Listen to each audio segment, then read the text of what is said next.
Unang gawin ay linisan muna natin yan. Kasi may dami pa siyang putik.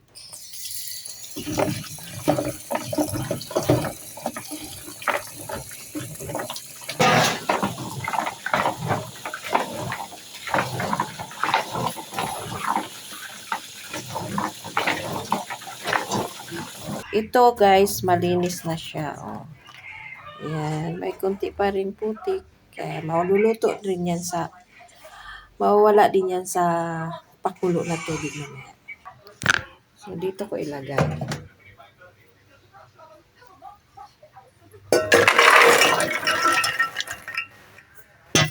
Ito guys, tas.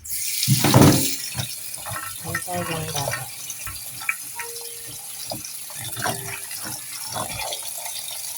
Tama lang yung ganyan.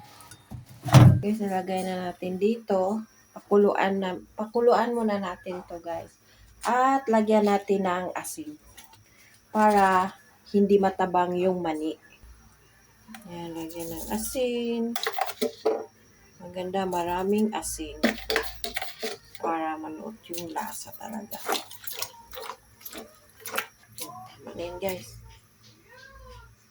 Tapos, pakuluan natin to hanggang sa maluto na yung mani. Pan muna natin. Ayan. Santayin na lang natin maluto yan. Hinaan na lang natin ng konti. Ayan. So, yan. Hantayin natin. Mamaya konti, luto na to. Hindi pa to siya luto.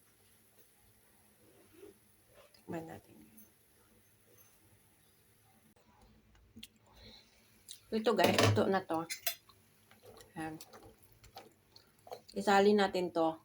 Tanggalan natin ng tubig. Para hindi pumasok yung tubig sa loob ng mani.